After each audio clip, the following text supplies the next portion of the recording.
संत तोची दान घे संत तोची दान घे संत तोची दान घे संत तोची दान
घे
संत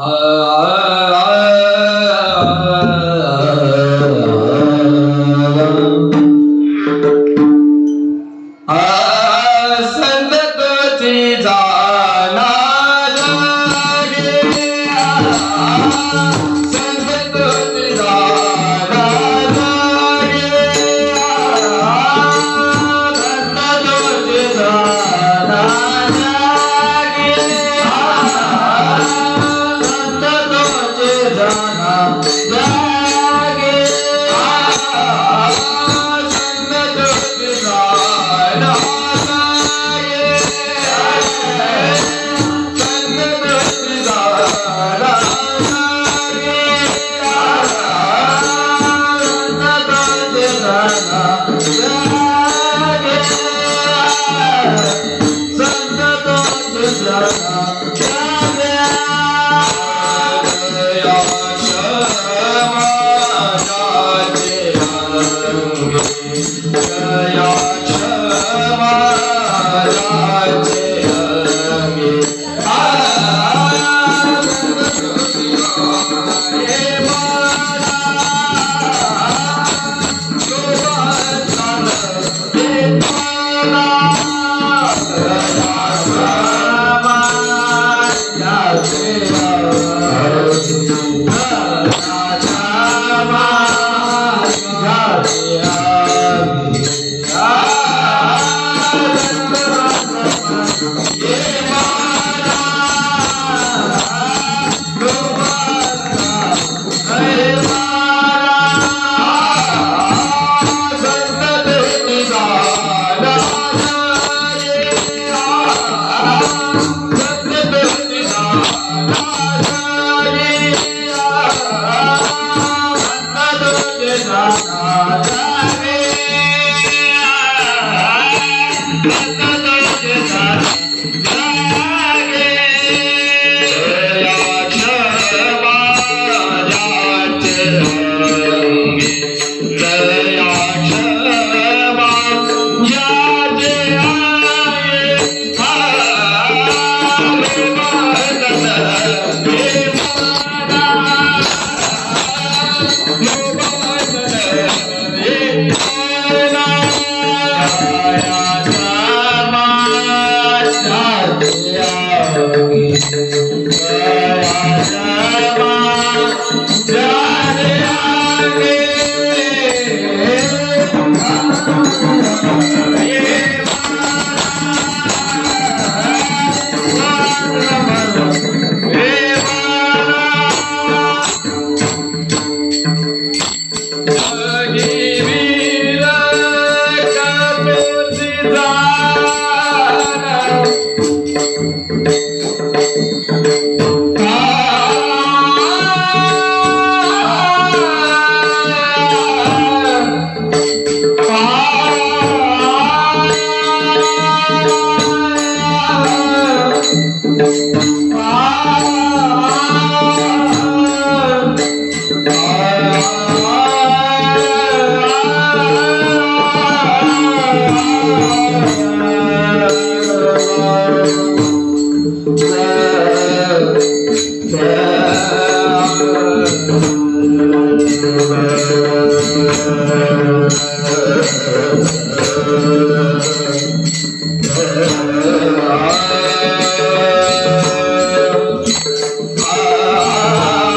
Hey,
हॅलो. संत तोची जाना जगे, संत तोची जाना जगे, दया क्षमा ज्याचे अंगी, लोभ अंधान हे म्हणा, जगी विरक्त तोची जाणा. इह परलोकी तोची, इह परलोकी सुखी, शुद्ध ज्ञान ज्याचे मुखी, लोभ अंधान हे म्हणा, जगी विरक्त तोची जाणा. मिथ्या कल्पना मागे सारा, मिथ्या कल्पना मागे सारा, ताटी उघडा ज्ञानेश्वरा, लोभंतान हे म्हणा, जगी विरक्त तोची जाणा. समचरण सरोज सायंद्रनीलम जननी पावड मंडळम मंडळानम, तरुण तुळसी माला कंदरम कंदनेत्रम,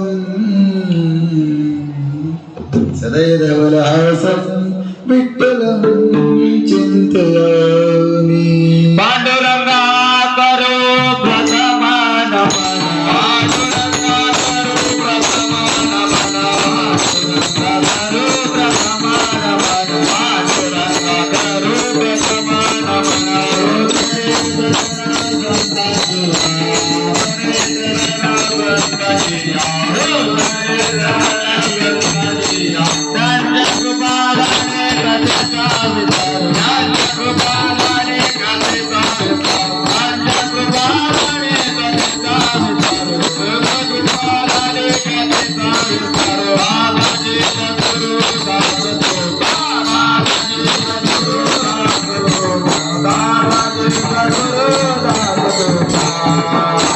पांडुरंगा करो प्रथम नमन, दुसरे चरण संतांच्या, त्यांच्या कृपादानी कथेचा विस्तारू, बाबाजी सद्गुरु दास तुका. दयांच्या केलिया स्मरण होय सकळ विद्यांचे अधिकरण, तेची वंदु श्री चरण ते नमस्कारुणी. आता वसुदेव सुतं देवं कंसचानूरमर्दनं, देवकी परमानंदनं, कृष्णं वंदे जगद्गुरु. कलावज्ञ जीवोद्धरार्थावतारं,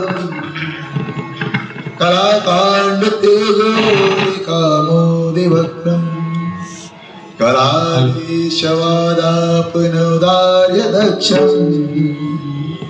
समाधिस्थमूर्तिं भजे ज्ञानदेवम्. ॐ नमो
दयाळा तुमचा अनुग्रह लादलो पावन झालो चराचरी संत तोचे जाना जगी संत तोचे जाना जगी दया क्षमा ज्याचे अंगी लोभ हंता नये म्हणा जगी विरक्त तोची जाना. 9:22 झालेली आहे. 10 वाजता संपवायचं का? 38 मिनिटं होईल नाही का? काय पुढे आपल्याला प्रवास करायचा आहे नाही का? मग असं नको व्हायला की 10चा टायमिंग दिला आणि 12 वाजवले. 12 सव्वा 10 म्हणजे आपल्याला संबंध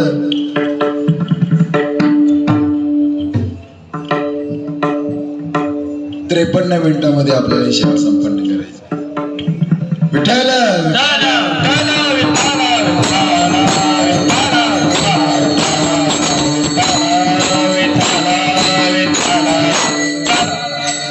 प्रस्तुत प्राप्त प्रसंगी कीर्तनरूपी सेवेकरता गायलेला अभंग माऊली महाराष्ट्रात ज्ञानोबा त्यांच्या पाठीवर जन्माला आलेले ब्रह्मचितकला आदिशक्ती मुक्ताबाई, त्या मुक्ताबाईच्या ताटिया प्रकंदातील अभंग सेवेकरता गायलेला आहे. संत तोची जाना जगी दया क्षमा ज्याचे अंगी लोभ हंता नये म्हणा जगी विरक्त तोची जाना. या अभंगातून श्री संत मुक्ताबाई महाराज आपल्याला संतांची लक्षणं सांगतात, संतांचं कार्य सांगतात, संतांचा पाठीमागचा अभ्यास, संतांच्या पाठीमागचा सायास काय, संत कोण याचा मूर्तमेढ बांधून देण्याचं हे प्रयोजन अभंगाच्या माध्यमातून संत श्री मुक्ताबाई आपल्याला सांगतायत. संत तोची जाना जगी. काय या अभंगाचं वैशिष्ट्य आहे, काय या अभंगाची विशेषता आहे, काय या अभंगाचं महत्व आहे, काय या अभंगामध्ये पावित्र्यता या सगळ्या अभंगाचा आपण विचारांती आपण पाहत आहोत. त्याचं चिंतन यथोमती येत्या अवकाश आपल्याला करायचं आहे. 5 मिनिटं इकडे तिकडे झाले तर मी तुमच्या अगोदर क्षमा मागतो, नाही तर कार्यक्रम झाल्याच्या नंतर महाराजांना पकडायला नको. असं संत तोची जाना जगी. आदिशक्तीबाई मुक्ताबाई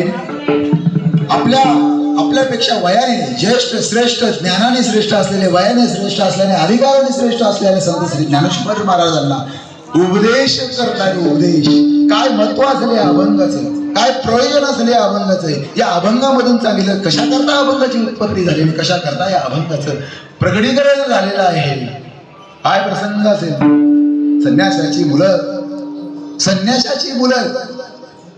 संन्यासाची मुले अनाथ आहेत. अनाथ असलेल्या मुलांना भिक्षा मागितल्याशिवाय, मधुकरी मागितल्याशिवाय पोट भरत. संन्यासाची 4 मुले माऊली निवृत्तीनाथ आपल्या 3 भावंडांसह आळंदीमध्ये मधुकरी मागत होते. मधुकरी मागत असताना नन्नबरायांच्या गळ्यामध्ये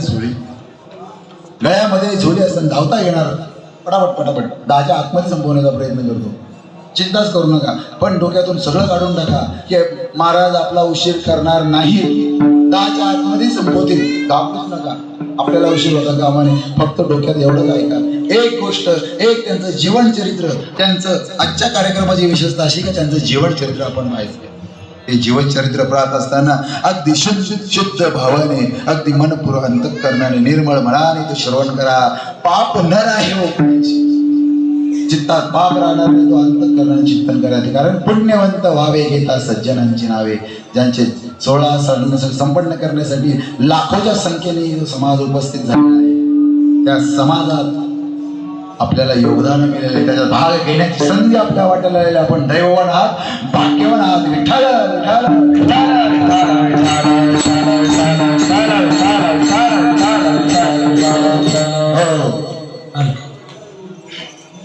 मधुकरी मागत असताना ज्ञानोबारायांच्या गळ्यामध्ये झोली. मुक्ताबाई झोमोडली 4 पुढे सरका तुम्ही सांगायला लावता पुढे सरका मृदंग उचलून ठेवा. सरका महाराज, पुढे सरका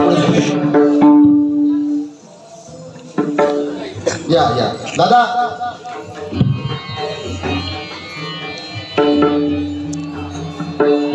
विठ्ठल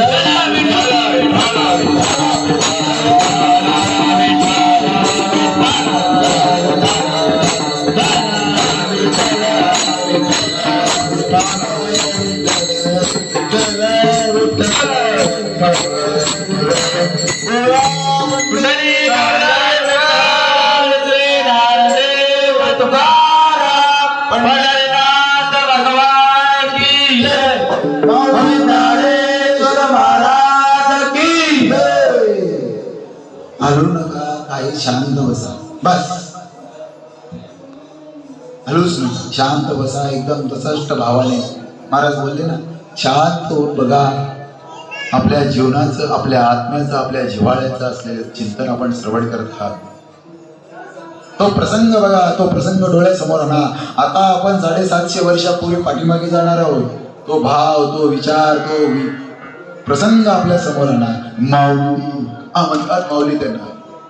माऊली म्हणण्याचं कारण काय? जगाची माऊली, ज्ञानची माऊली, लेकरांचा हित कळवळा जाणणारी जी माऊली, त्या माऊलीचं जीवन चरित्राचा परामर्श आपण घेत आहोत. काय प्रसंग असेल तो, काय प्रसंग आठवा समोर. मधुकरी मागतात 8 वर्षाची मुक्ताबाई, 10 वर्षाचे सोपान बाबा, 12 वर्षाचे माऊली निवृत्तीनाथ. मधुकरी मागत असताना त्यावेळेस संन्यासाची मुले, त्यांना आळंदीत प्रवेश नाही. भिक्षा मागायला जात असताना तिकडनं हौसा वल्लभीचे पाटील येतात. अरे वा, अरे किती निर्लज्ज आहात तुम्ही, सांगितलेलं कळत नाही तुम्हाला. आळंदीत प्रवेश नाही, सिद्धेश्वरात दर्शन नाही, इंद्रायणी स्नान नाही, किती निर्लज्ज आहात तुम्ही, कळत नाही. तार तार तार तार तार तार नको ते शब्द बोलू लागला. माऊली शांत सौम्य मनाने उभे आहेत, विचार करतात. चालते वाळगोड, आळंदीत तुमचा निषेध आहे, थांबू नका. त्या काळची पाटीलकी होती, वतनदारी होती, लाचार मुलं, लावारिस मुलं होऊन त्यांचा विचार करणार. प्रसंगाला शांतपणे निमूटपणे उभे आहेत माऊली, काही शब्द बोलत नाहीत. घोड्यावर जात असताना त्यांच्या झोळी, माऊलींच्या खांद्यामध्ये अडकवलेली झोळी दिसली त्याला, त्या पाटलाला. कोण पाटील? विसोबा खेचर, जे पुढे जाऊन नामदेव महाराजांचे गुरु झाले. नाम याचा खेच हरी दाता, ते खेच विसोबा खेचर. त्यांनी त्रास दिला माऊलींना. पुढे जाऊन तेच त्यांचे शिष्यत्व करतात. काय मला बोलतात, काय झोली त्यांना दिसली त्यांच्या काळात. पुढे जात असताना घोड्यावरून खाली उतरे, ताड ताड ताड ताड आले. आम्ही ती झोळी काढली, झोळीत असलेली भिक्षानं सगळं माती मिश्रित केली, झोळी तोडवली, ज्ञानोबारायला ढकलून दिले. छोटीशी ती मुक्ताबाई म्हणते, दादा लागलं का रे, लागलं का रे दादा? माऊली मग शांत म्हणतात, विचार करतात माऊली, विचार करतात माऊली. आपला त्याग करतात, आपण नको आहोत ना, या समाजामध्ये आपल्याला किंमत नाही ना, या समाजात किंमत मिळावी, या समाजात मान मिळावा, या समाजात आपल्याला योग्यता मिळावी, धर्माप्रमाणे आपल्याला चालण्याचा अधिकार मिळावा, याकरता आपल्या आई वडिलांनी देहांत परीक्षण घेतलं. याकरता आपल्या आई वडिलांनी ओम नमे गंगे म्हणून या देह समर्पित केलाय गंगेमध्ये. आणि तरी सुद्धा हा जगाला जर आपला विटाळ होत असेल, जग आपला जर विटाळ मानत असेल, तर ह्या जगाला आता आपण तोंड दाखवू नये, ह्या जगाला आपण तोंड दाखवू नये.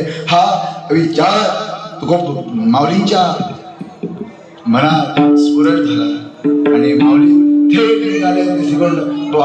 तिन्ही भावंडांना सोडून देऊन थेट निघाले. सिद्धेश्वरामध्ये असलेल्या त्यांच्या ताटीमध्ये गेले, त्या झोपडीमध्ये गेले आणि त्या झोपडीला ताटी बंद केली. ताटी म्हणजे दरवाजा, ताटी बंद केली. हे भावंड त्याच्या माऊलींच्या पाठीमागे पळत पळत गेले, तर माऊलींनी ताटी बंद केली. ताटी बंद केली. तास झाला, झाले, माऊली काय उठत नाही, माऊली काय बाहेर येत नाहीत. चिमुकडी त्या मुक्ताईला दादा दादा करण्याची सवय लागली असेल. 7-8 वर्षाची ती मुक्ताबाई, दादा दादा इकडनं दादा, तिकडनं दादा, दादा दिसला नाही, दादा दादा का बाहेर येते. ती चिमुकडी नाव निवृत्तीनाथांच्या समोर येते. निवृत्तीनाथांच्या समोर निवृत्तीनाथांना म्हणते, दादा दादा ती टाटी बंद केली, बाहेर काय येत नाही दादा, जा ना त्याला बोलव, मला बोलायचंय. दादाला नाग आलाय का, त्या खेळताना त्रास दिला, नाग आलाय का? निवृत्तीनाथ, ते निवृत्तीनाथ होते. वृत्ती निवृत्त झालेली निवृत्तीनाथ आयुष्यात, त्यांच्या संबंध आयुष्यामध्ये फक्त 2 वेळा ते रडले. निवृत्तीनाथ ज्या वेळेस माऊलींनी समाधी घेण्याचा विचार केला, त्यावेळेस समाधी घेतली, त्यावेळेस निवृत्तीनाथ रडले. आणि ज्या वेळेस निवृत्तीनाथांनी नामदेवांनी ताटी बंद केली आणि ती ताटी बंद केल्याच्या नंतर ती मुक्ताबाई ज्या वेळेस सांगते, त्यावेळेस निवृत्तीनाथ रडले. दोन वेळा निवृत्तीनाथ रडतात, समजूत काढतात तिला, तिचा ऐकतात आणि जातात. अधिकार वाणीने म्हणतात, ज्ञानदेवा ताटी उघड, ज्ञानदेवा ताटी उघड. आतमध्ये ताटीत बसलेले ज्ञानोबा बोलायला तयार नाही, ताटी उघडायला तयार नाही. थोडा वेळ वाट बघितली, निवृत्तीनाथ निर्मोसले होऊन परत इथे आले. मुक्ताबाई म्हणते, उघडलं का दादा ताटी? ताट का नाही उघडली ताटी? परत सोपान काका जातात, ज्ञाना दादा ताटी उघडा. ज्ञानोबराय बोलायला तयार नाही, ज्ञानोबराय ताटी उघडायला तयार नाहीये. दोघांनी प्रयत्न करून बघितले, काही चालत नाहीत. मुक्ताबाईला निवृत्तीनाथ म्हणतात, मुक्ते, ज्ञानाला जेव्हा राग येतो ना, तो कोणाचा ऐकत नाही मुक्ते, फक्त तो तुझा ऐकतो, फक्त तो तुझा ऐकतो. तू जाऊन त्याला आवाज दे, तो ताटी उघडेल. तो जाऊन तू आवाज दे, ताटी उघडेल. लुटू लुटू लुटू लुटू पावला. मुक्ताबाई त्या ताटी जवळ जाते. ताटी जवळ जात असताना मुक्ताबाई त्या फटीमधून पाहते. पर्णकुटी होती, कुडांचं ते झोपडं, त्या झोपडीमधून, त्या फटीमधून पाहते विलक्षण ऊर्जा, लाल बुंद तेज बुंद समाधीचा माणूस ज्ञानोबराय ध्यानस्थ बसले होते. प्रकाश आत्मप्रकाश आणि ते प्रकाशित झाले होते. तेज बुंद जसा सकाळी सकाळी उगवलेला सूर्य जसा तेज ऊर्जा असतो, तसा ज्ञानोबरायांचा तेज निघाला, विलक्षण ऊर्जा. त्या मुक्ताबाईला धाकाळाच बसला. अरे दादाचं हे असं रूप मी कधी बघितले नाही. पण चातुर्य गेली, दरवाजावर जाऊन ताटीजवळ आवाज देते, ज्ञाना दादा ताटी उघड. वाजवारे दयाकारा, ताटे उघडा, ताटे उघडा, ताटे द्वारा, ताटे उघडा,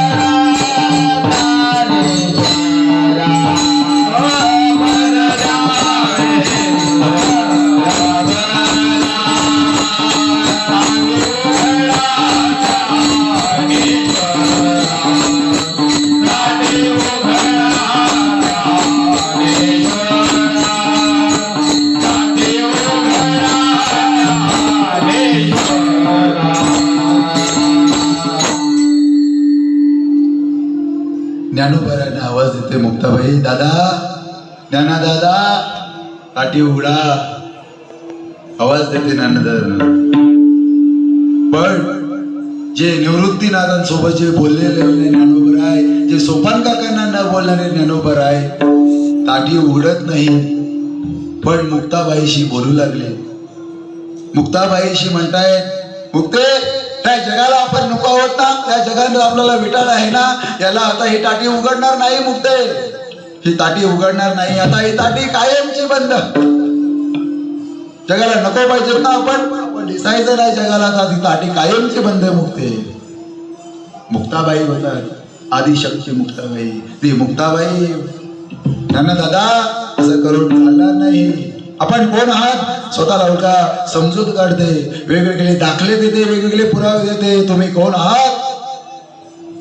तुम्ही कशा करता आलेला आहे? आपला जन्म कशा करता आहे? आपलं कार्य कशा करता, कशा करता आपण या भूमंडळावर आलेला आहोत, या पृथ्वी तलावर कशा करता आले, अनेक प्रकाराने समजून सांगते. तुम्ही कोण आहात? ज्ञानेशम ज्ञानमूर्ती साक्षात प्रेम स्वरूपी. साक्षात प्रेम स्वरूपात तुम्ही दुसरे कोण नाहीये. साक्षात प्रेम स्वरूपात तुम्ही कोण आहात? तुम्ही ज्ञानाचे राजे आहात. ज्ञानराज माझी योगाची माऊली ज्ञानराज माऊली योगाची माऊली. तुम्ही कोण आहात? तुम्ही योगाची माऊली आहात, सर्वसामान्य नाहीये. अरे म्हणा मुक्त ताटी आता उघडणार नाही, ताटी कायमची बंद. मग मात्र त्या मुक्ताबाईला राहुल नाही, मुक्ताबाईला राहुलं नाही. आणि मग मुक्ताबाई त्याला जागृत करण्यासाठी ज्ञानेश्वर विष्णू भगवंत. तुम्ही कोण आहात? साक्षात विष्णू आहात तुम्ही. अवतार पांडुरंग नाव ठेविले ज्ञानी. पांडुरंग तुम्ही आहात, प्रत्यक्ष पांडुरंग आहात, विष्णू भगवंत तुम्ही आहात. हे जागृत त्यांना तुम्ही ब्रह्मत्वाची जागृती करून देतात. आणि तिथून ही ताटी हे विश्वावर आलेलं आहे अज्ञानाचं ताट जुळवण्याकरता तुमचा जन्म आहे. आणि त्याकरता हे जुगारण्याकरता तुम्हाला ताटीचं प्रकरण निर्माण केलेलं आहे. आणि ताटीचं प्रकरण निर्माण करण्याकरता संतांची लक्षणं सांगतात अभंगाच्या पहिल्या चरणामध्ये. संत तोची जाना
माऊलींना संतत्वाची जागृती करून देतात, ब्रह्मत्वाची जागृती करून देतात, त्यांना जागू देतात. तुमचं कार्य, तुमचं जीवन कशा करता तुम्ही इथे आलेला आहात त्याची आठवण करून देतात. संत तोची जाना जगे. संत तोच, त्यांनाच संत म्हणे. कोण संत? दया क्षमा ज्याच्या अंगी. अरे तुम्ही संत आहात, बोलका दादा, तुम्ही संत आहात. संतांनी असा क्रोध करू नये, संतांनी अशी जगावर दया दाखवावी. संत तोची जाना जगी. दया क्षमा ज्याचे अंगी. जग झाला वणी तरी साधू व्हावे पाणी. घर बांधिली डोंगरी बरे हिरे अनोरणी. कैसा केला योग धर्म. बघा त्या योगी आटीच्या प्रकरणातील सगळा अभंग. योगी पावन मनाचा साहे अपराध जनाचा. साहे अपराध. अरे जगाने जरी अपराध केलेत ना तर तुम्ही संत आहात. त्या संतांनी, संतांचे कार्य कसे असते, संतांची भूमिका कशी असते, संतांनी ते कार्य केलेले. तुम्ही संत आहात, सर्वसामान्य तुम्ही नाही आहेत. तुम्हाला ते सण करावं लागेल, जगाचा अन्याय सण करावा लागेल, जगाचे दुःख पोटात घालून त्यांना स्वधर्माचा मार्ग खुला करण्यासाठी आपला जन्म झालेला आहे. काय प्रसंग टाटी उघडतात. हे टाटीच्या धरून हे अज्ञानावर आलेले हे अवडंबर, हे ताटे, अज्ञानाची ताटी उघडा. जगावर असलेलं अज्ञान, हे अज्ञान रूपी ताटे उघडण्यासाठी या संतांचं प्रकटीकरण झालेले. तुम्ही त्याच्यातून ताटी उघडा, अज्ञान रूपी ताटी उघडा आणि ज्ञानाची ताटी उघडा. ज्ञानाची संजीवनी तयार करून द्या. ज्ञानाच्या संजीवनी माणूस घेतील, त्या पानपोईचं पाणी पितील आणि ज्ञानामृत प्राशन करून आपलं जीवन सुख समृद्ध आणि आनंदमय करतील. अशा हिशोबाने निघावा दादा. टाटी उघडा. टाटी उघडतात त्यांनाच संत म्हणत. कोण संत? संतांची लक्षणे. कोण संत? संत सांगतात. संतांची परंपरा जर बघायची असेल ना तर आपल्याला ज्ञानोपाध्यायचं जीवन चरित्र बघावं लागेल. सर्वसामान्यात का संतपद दे रे हरी. संत पदाची जोड. संत पद सर्वसामान्य नाही. संत समागम आत्मस्वयिताचा. आत्मस्वयित साधला जातो. आत्मस्वयित रात्री माऊलींनी महाराजांनी सांगितलं, आत्मस्वयित साधण्याशिवाय स्वयंताकारणे संगती साधूची. आत्मस्वयित साधण्यासाठी संत आणि संत सर्वसामान्य असतात का? संत सगळे पिळून निघालेले असतात. पिळून निघाले असतात तपोनिधी आहेत ते ज्ञानात पारंगत झाले असतात, ज्ञान प्राप्त झालं. प्रगट गुह्य बोले विश्व ब्रह्मच केले राम जनार्दन चरणी मस्तकी गेले. माऊलींचे विचार चाललेले, देव लीला करतो हे सगळ्यांनी ऐकलेलं असेल, पण संत सुद्धा लीला करतात. आणि या संतांच्या लीला, माऊलींच्या जीवनचरित्रातून संतांच्या लीला आहेत, संतांच्या लीला आहेत. संत सर्वसामान्य सांगतात का? आजकाल भरपूर संत झालेले आहेत, पण संत कोण? ते संतांची लक्षणं, त्या ताटीच्या प्रकरणात सगळी संतांची लक्षणं सांगितलेली आहेत. काय ताटीचा प्रसंग आहे आज जगात पाहायला मिळतो नाही. 101 संत झालेले आहेत, 101 संतांची अपॉइंटमेंट घ्यायला लागते. यासारखं झाले संत, ते झाले संत. कलियुगा माझी झाले बहुत संत, वरी वैभवाचे हात पोट बाह्यांगाने संत दिसतील, पण संतांची लक्षण, संतांचे विचार, संतांची वृत्ती, संतांचा भाव हे आपल्याला माऊलींच्या जीवनचरित्रातून पाहायला मिळेल. काय प्रसंग असेल त्यांच्या जीवनाचा विचार करा. सर्वसाधारण त्यांचे जीवन बघायचं असेल तर ते सर्वसामान्य. आज माऊलींचा एवढा लौकिक होतो, या लौकिक होण्याच्या पाठीमागचं कारण काय असेल? त्या काळी जर 750 वर्षापूर्वी, 850 वर्षापूर्वी जर त्याच्या आई वडिलांनी, माऊलींच्या आई वडिलांनी जर देहांत करायची जर घेतलंच नसतं, आज त्यांचा एवढा लौकिक झाला असता का नसता सांगता येईल. त्यांच्या ह्या लौकिकाच्या पाठीमागे देहाचे बलिदान आहेत, बलिदान. जीव दिला बली, पायाखाली जीव दिलेला आहे, आत्मसमर्पण केलेलं, आत्मसमर्पण त्या परंपरेला. का प्रगट होणार नाही ब्रह्म? का ज्ञान होणार नाही? अरे भाव धरुणी वाचत ज्ञानेश्वरी, फक्त भाव धरून ज्ञानेश्वरी वाचा, कृपा करेल तयार. हे ज्ञानवारांचे विचार आहेत. तो प्रसंग बघा, विठ्ठल पंतांचा जन्म त्याच्या आई वडिलांना वयाच्या 56व्या वर्षी जन्म झालाय.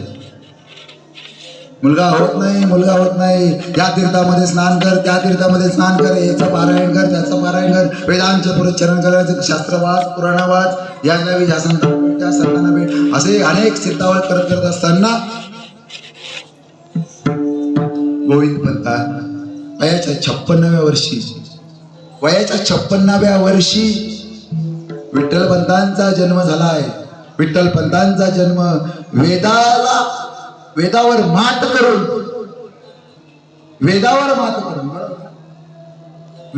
मात करून ज्यांचा जन्म झालाय. विठ्ठल पंतांचं पहिलं नाव वेदमातू होतं, वेदमातू. विठ्ठल पंतांचा वेदावर ज्यांनी मात केली म्हणून त्यांचं नाव ठेवलं वेदमातू. पुढे त्यांना विठ्ठल पंत म्हणायला लागले. विठ्ठल पंतान, अरे पुण्य पावन तपश्चर्या केलेल्या वडिलांच्या पोटी त्यांचा जन्म झालेला आहे.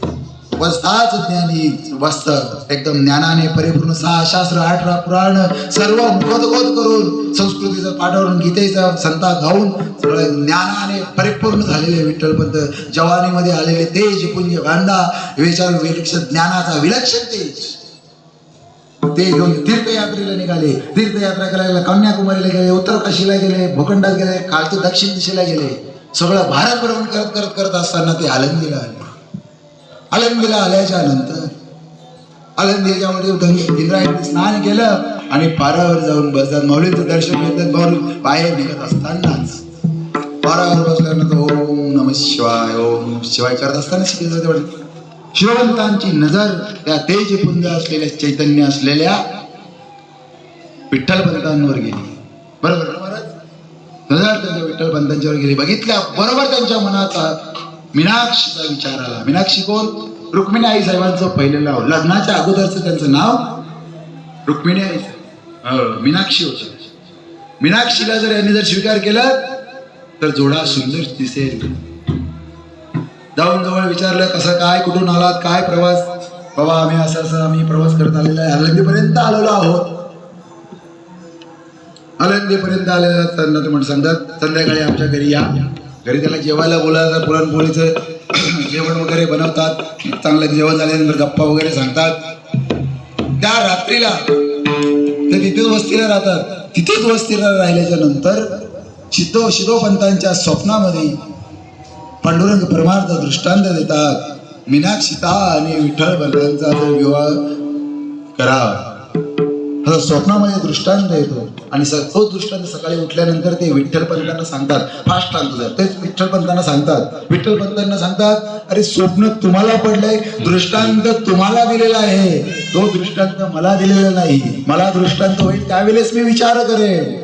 त्यावेळेस ते नकार देतात. परत त्या दिवशी वस्तीला, त्याच दिवशी दिवसभर तिथं आता रात्री त्याच वस्तीला राहतात. वस्तीला राहिल्याच्या नंतर परत त्यांना तो विठ्ठल पंतांना सुद्धा तसाच दृष्टांत मिळतो. मग त्यांना दृष्टांत त्यांनी सांगला, दोघांचे दृष्टांत एकच झाले. एक विचार झाल्यामुळे त्यांचं लगेच लग्न ठरवतात आणि योग्य तिथी बघून त्यांचं लग्न करतात. लग्न केल्यानंतर लगेच तीर्थयात्रेला जातात आणि मीनाक्षी रुक्मिणी आई साहेब वडिलांच्याकडेच राहतात. तीर्थयात्रा करून 5-6 वर्ष जातात आणि ते संसार थाटतात. पण वैराग्य वृत्ती अंगामध्ये आलेली, सात्विकता आत्म चित्तामध्ये प्रवेश करत असलेली, वैराग्य त्याग याची भूमिका असल्या कारणाने विठ्ठलपंत सतत म्हणायचं, रुक्मिणी संसारात काही तथ्य दिसत नाही, मला वाटतं संन्यास घ्यावा. रोज सकाळी उठली की 30 कटकट ब्रह्ममुहूर्तावर नामस्मरण झालं, ध्यान झालं की रुक्मिणी मला वाटतं संसारात काही तथ्य दिसत नाही, मला वाटतं संन्यास घ्यावा. रोजची ती कटकट, रोजची ती बडबड ऐकून रुक्मिणी माता अगदी कंटाळून गेल्या होत्या. असं करता 5-6 वर्षे गेली आणि एक दिवस ब्रह्ममुहूर्त उगवला. ब्रह्ममुहूर्तावर ध्यान धारणा करून पूजा पाठ करून मस्त वेग उठल्याच्या नंतर रुक्मिणीला म्हणतात, रुक्मिणी मला संसारात काही तथ्य दिसत नाही, मला वाटतं संन्यास घ्यावा. कंटाळलेल्या भावनेने आखे रोजची कटकट ऐकून रुक्मिणी माता म्हणाली, घ्या एकदाचा संन्यास. अशाच स्वरूपात एवढाच शब्द त्यांच्या कानावर पडला आणि लगेच मनाने त्याचा संकल्प करून लगेच निघाले. नमस्कार करून संन्यास घेतला. निघाले, उत्तर काशीला गेल्याच्या नंतर श्रीपाद स्वामींच्या आश्रमात जाऊन त्या श्रीपाद स्वामींच्या चरणावर नतमस्तक होऊन वैराग्याचा विचार सांगितला. संसाराच्या काही गोष्टी सांगितल्याच नाही. वैराग्य विचार सांगायला आतमध्ये चित्तामध्ये उपरती निर्माण झाले आणि उपरती झालेल्यामुळे श्रीपाद स्वामींनी त्यांना संन्यास दीक्षा दिली. संन्यास दीक्षा दिल्याच्या नंतर त्यांचं नाव नामकरण झालं. चैतन्य आश्रम नाव ठेवण्यात आलं. चैतन्य आश्रम अगोदरच अभ्यास, अगोदरच विचार, अगोदरच साधनेमध्ये पारंगत असल्या कारणाने अधिकच त्यांच्यामध्ये ज्ञानाचा प्रवेश झाला, तेच प्रवेश झाला आणि अधिकारच त्यांना लवकरच त्या आश्रमाचं